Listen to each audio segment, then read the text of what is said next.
My future in-laws demanded access to my finances, tried to control my life, and expected me to give up my career after marriage. My fiancé, James, 28, male, and I, 26, female, just got engaged, and we were over the moon about our upcoming wedding. We were deeply in love and ready to embark on the lifelong journey together. However, a recent incident involving my future in-laws has made me question our entire relationship. To provide context, James and I both hail from working-class backgrounds, but our family dynamics are starkly distinct. My parents taught me to work hard and be independent, fostering a sense of self-reliance. They never interfered in my life unless I specifically asked for their help. I had been working ever since I was 16 years old and moved out of my parents' house when I was 18 to stand on my own 2 feet. In contrast, James's parents followed a very hands-on approach from an early age. They instilled in him the importance of adhering to their values and traditions. If he didn't follow their rules, then he was harshly punished. Growing up, James found himself subject to their continuous attempts to control his life. His parents believed in dictating every move he made. This control extended beyond just the typical guidance parents offer. It bordered on a level of interference that left little room for James to make decisions independently. They controlled his financial situation as well. His parents controlled how much money James spent from his income every month. When I first got to know James, he was upfront about his parents right from the start. Back then, we were just casually dating, so I didn't give it much thought. But as things started to get more and more serious between us, I started to realize the hold his parents had over him. His mom had this routine of calling him every night at p.m., insisting he return home for dinner with the family. Even when James tried explaining that we had plans and we were just going to grab a bite, she shut it down. Her response was always a firm no, accompanied by a reminder that he had to come home, or else he would be kicked out. Another example would be when James called me one day, in obvious pain.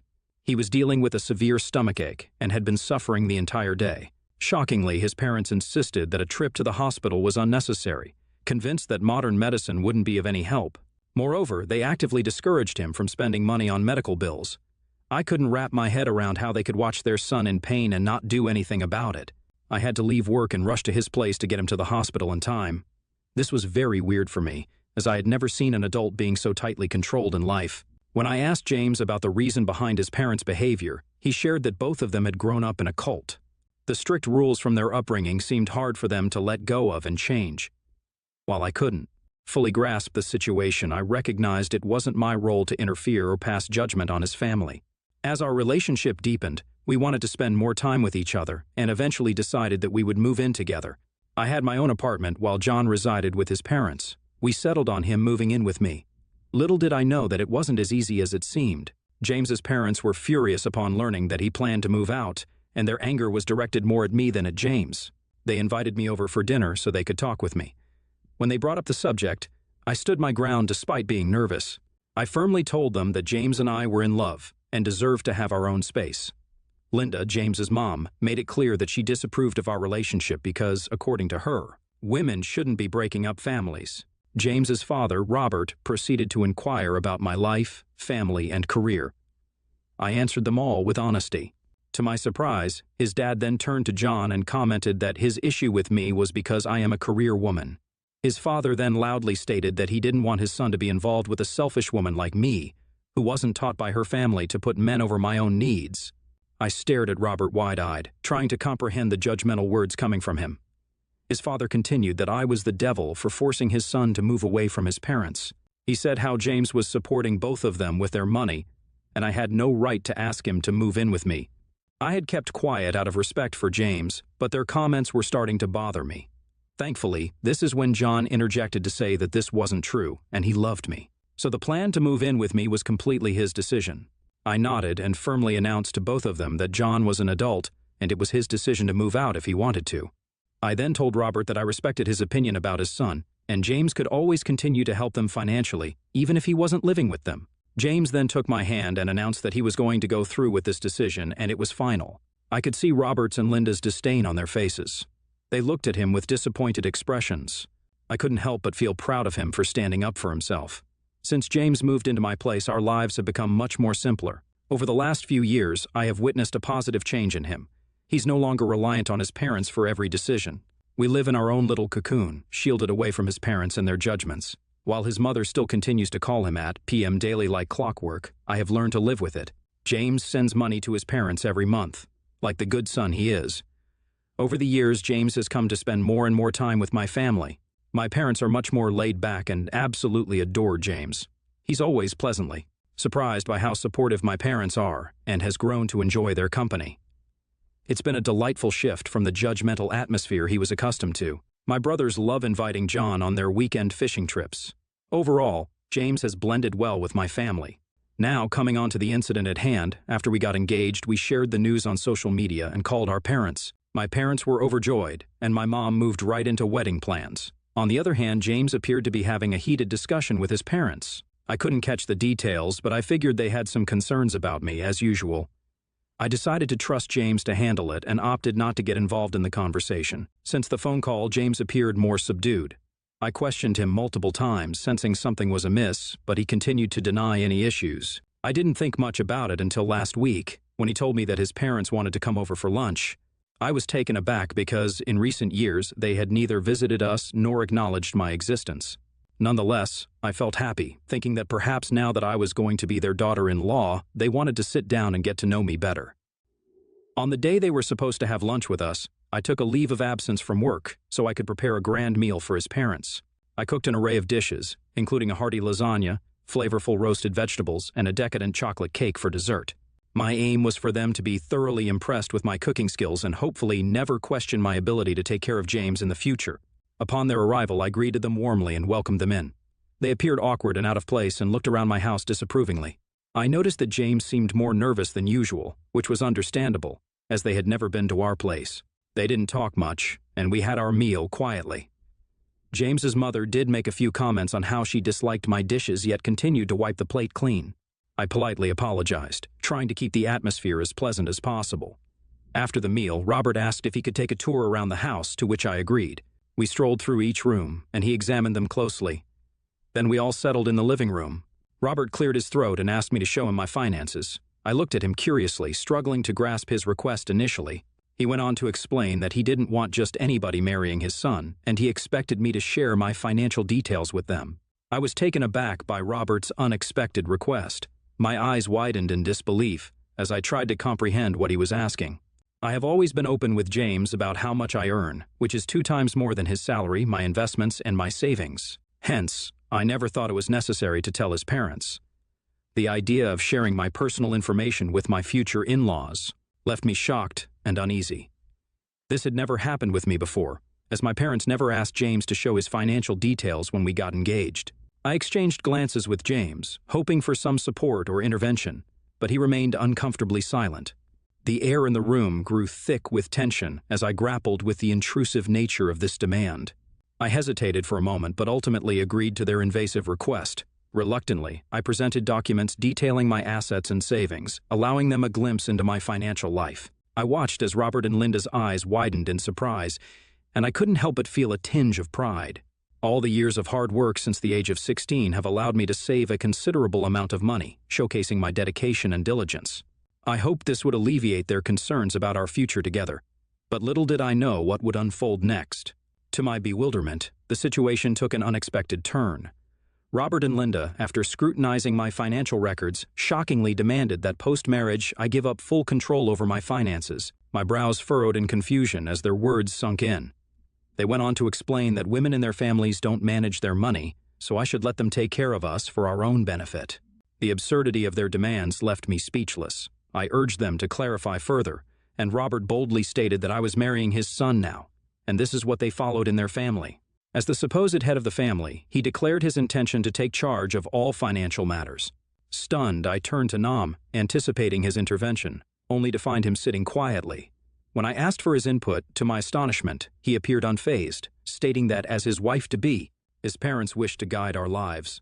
Linda then started saying that they wanted to move in with us after marriage so that I could take care of them, like any dutiful wife. Robert nodded in agreement and suggested that it was a good idea for me to stop working after marriage. He explained that with my savings they could sustain themselves until James found a better opportunity. Shocked, I stared at them with my mouth open as Linda continued outlining her vision for our wedding, insisting it be held in a church or she wouldn't attend. With each passing second, I could feel my frustration rising, and James remained frustratingly passive. Pleadingly, I looked at him, torn between respect for my in-laws and standing up for myself. To my dismay, he appeared to be dismissing my concerns. He whispered that his parents wanted the best for us, and that he had no problems with their demands. I couldn't bear to hear them any longer. I decided to take matters into my own hands, and with a mix of firmness and respect, I addressed Robert. I declared that I had earned my money, and under no circumstances would I surrender control, regardless of who I was marrying. With a measured tone, I asserted that decisions about our finances and living arrangements were a mutual matter between James and me. Regarding them moving in with us, I suggested when the need arose, we would think about it in the future, while also maintaining our independence and privacy as a married couple. Upon hearing this, Linda scolded me, insisting that women in their families didn't talk back to elders. Robert joined in, stating that as I was marrying their son, I needed to adhere to their living rules. He went on to express his views that modernity has ruined my womanhood and that I should be more obedient. In response, I questioned why he wasn't working and dependent on his son for money if he believed in traditional gender roles that dictate men should be the breadwinners. This seemed to piss everyone off, and Robert started to yell how disrespectful I was being. James even shot me a disapproving look and told me that I couldn't talk to his father this way. Frustration and desperation consumed me as I realized that I could never live under their suffocating control. What was really infuriating for me to see was James refusing to stand up for me in front of his parents while they continued to disrespect me and discuss taking away my financial independence. He seemed to have drastically changed, and I had no guarantee that he would have my back after our marriage. In a final plea, I asked James if he genuinely supported his parents' stance. James took a deep breath and expressed his desire to start a family with me after marriage, but insisted that if I continued working, our children would turn out like me. I looked at him in disbelief as he argued that our kids wouldn't respect him if they found out that I was earning more than him, so I needed to give up on my career and focus on our family. Robert and Linda nodded along in agreement. Frustration and disbelief overwhelmed me. I couldn't comprehend that James was willing to prioritize outdated expectations over our relationship. I looked at him, feeling a sense of betrayal as he stood by his parents' regressive views. Unable to accept a future where my independence was compromised, I took a deep breath, and with a heavy heart I finally said, "I want to call off the wedding." Wide-eyed disbelief painted Robert and Linda's faces as my words sunk in. They immediately started to blame me for shattering their perfect family vision and how, as a woman, I needed to respect their family traditions and rules without any questions. Unyielding, I demanded James and his parents leave my house. Otherwise, I would call my family and the police on them. James started to plead, but I firmly asked him to leave with his parents. They eventually left in a huff. Since this incident, I have been feeling really guilty about what happened, yet deep down, I know that I have taken a stand for myself. AITA for breaking things off with my fiancé because I didn't want to give up my financial freedom? Update 1. Since I broke off my engagement 2 days ago, I have spent all my time crying. I called my parents and asked them to come over so we could urgently talk. My family rushed over to my apartment in concern. The concern deepened when I opened the door, my face marked with tears as I spilled the troubling news to my parents. Their faces mirrored a mix of concern and empathy. My mom, usually the optimist, wore a furrowed brow as she absorbed the situation. Dad, a man of few words, wore a stern expression but offered a comforting hug. He reassured me, expressing how fortunate that James's parents were that he wasn't there, otherwise they would have faced his wrath. I couldn't help but smile, knowing my parents would have swiftly dealt with the situation.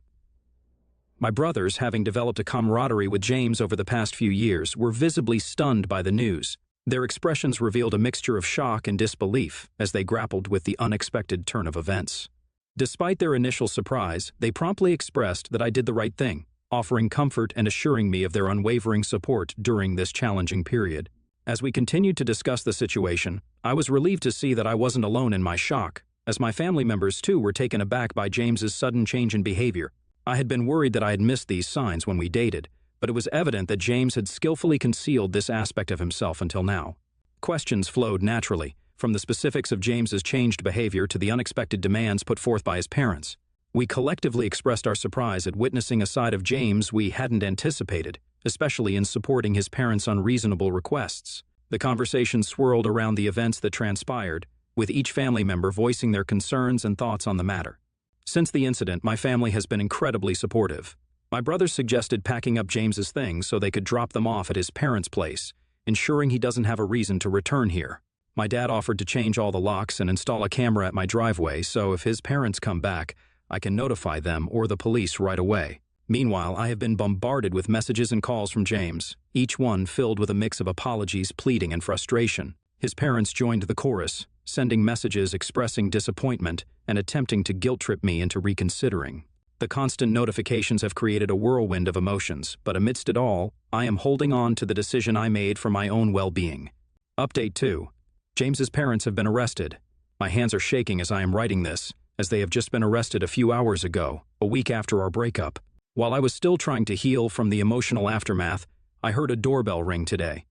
I noticed through the security camera that James's parents were at my doorstep. I asked them to politely leave, as I didn't want to discuss anything with them. They pleaded that they were here just to talk and urged me to hear them out for the last time. I quickly texted on my family chat that his parents were at my door, and my dad replied that he was on his way to my place. Feeling confident that he was coming over, I foolishly, against my better judgment, let them in. As his parents stepped inside, I felt even more anxious and just wanted them to leave. After saying their piece, they started by apologizing to me, which completely surprised me. I politely waited for them to explain themselves, and Linda expressed remorse over her earlier criticisms of my cooking. Robert then asked me if his demand to see my finances had made me uncomfortable. I nodded, and he attempted to justify their intrusive request. They tried to sound nice, but it still felt like they wanted to control things. They kept on talking, justifying why they felt the need to control my finances. Their explanations were frustrating, claiming it was for our own good, but it only made me angrier. They insisted on their right to dictate our lives, throwing reasons at me that sounded more like excuses for their overbearing behavior. Linda insisted that, as a woman, my main focus should be on raising children and managing the household, while James should be the sole breadwinner. It was so absurd that I couldn't help but laugh in frustration. I questioned how they expected me to give up my career, especially when I was the one earning twice as much as James and handling our household responsibilities. They took offense, and Robert erupted, yelling that James should worry about earning, while my only concern should be the kitchen. Anger surged through me, and I was on the verge of giving him a piece of my mind. At that moment, my dad rushed in, and I couldn't help but feel a sense of relief. He looked at me, concerned in his eyes, and asked if I was okay. Just by observing my expression, he must have sensed that James's parents were once again trying to pressure me. Linda and Robert looked surprised to see my dad. He greeted them with a stern nod, acknowledging the awkward atmosphere. My dad, never one to mince words, straight up asked them what they were doing here. Robert told him that they were there to discuss the issue at hand. My dad informed them that I had already called off the wedding, so there was nothing left to discuss. At this point, Linda, perhaps sensing the shift, attempted to maintain a composed demeanor. She started to explain that James and I had spent a considerable time together, and it was irrational of me to break it off so abruptly. She continued, saying that they had only expressed their concerns out of love for James and our future together. Robert chimed in, emphasizing that their family followed traditional values. Hence, he didn't see what was so wrong with him to be the financial decision-maker, while I could take on the household responsibilities, just like Linda. I could sense my dad getting agitated at the moment. He listened patiently before expressing his disagreement with their perspective. My dad firmly told Robert that I was never going to give up my career for any man unless that was what I wanted. He stressed that he was a man too, yet had never imposed these absurd rules on our family. He firmly stated that such expectations of control and outdated gender roles had no place in our family. Robert's face reddened, and Linda's attempts to salvage the situation grew more desperate. They continued to defend their stance, but my dad wasn't having it. He calmly asserted that James and I were equals, and our choices should be based on mutual understanding, not outdated norms. He argued that James was incapable of supporting me financially anyway, which was true. Hence, they should instead force their son to become a better man instead of asking me to give up working for the rest of my life. As the verbal tug-of-war escalated, I sat listening to them uncomfortably. Despite my dad's efforts to reason with James's parents, the conversation reached an impasse. Robert, increasingly agitated, raised his voice, asserting that they were only looking out for James's best interests. My dad, maintaining his calm demeanor, reiterated that he was doing the same and stood by my decision to break off my marriage. Amid the escalating tension, Robert's demeanor took a volatile turn. His words transformed into a barrage of insults directed at me. My dad, visibly angered by the verbal assault, struggled to maintain his own frustration. Robert continued to yell how I had wasted James's time all these years, while my dad yelled in return that it was James who had, in fact, been a con all this time, while trying to hide his true feelings about his thoughts on family dynamics. Watching both my dad and Robert yell at each other, I realized that the situation was quickly spiraling out of control. James's parents' relentless persistence brought me to a breaking point, and I made the difficult decision to call the police. As the police were en route, tensions continued to rise, with Robert and Linda continuing to yell at me.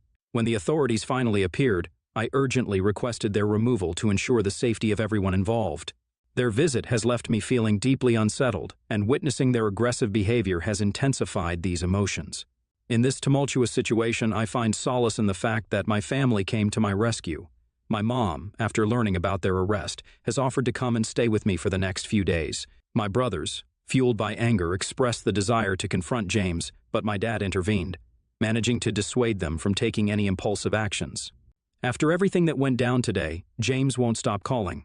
However, I currently lack the emotional energy to engage in conversation with him and will need some time to recover from the intensity of the day. Update 3. It's been 3 months since my last update. A lot of people have been concerned about me since my last update, but I'm here today with a much happier update. In the 3 months since that intense encounter with James's parents, I've experienced a significant transformation. Breaking off the engagement was undoubtedly a tough decision, and initially I grappled with guilt.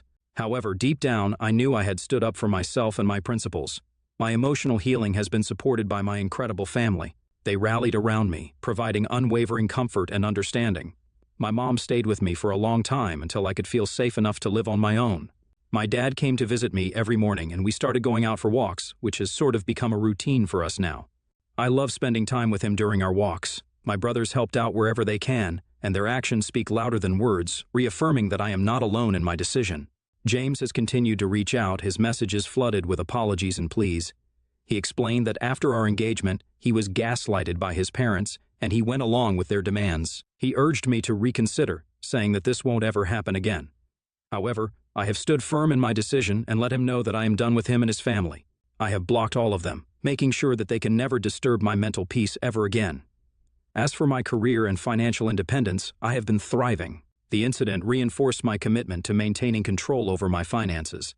I have excelled in my job, embracing the sense of empowerment that comes with financial autonomy. I have also found solace in reconnecting with friends and pursuing personal interests.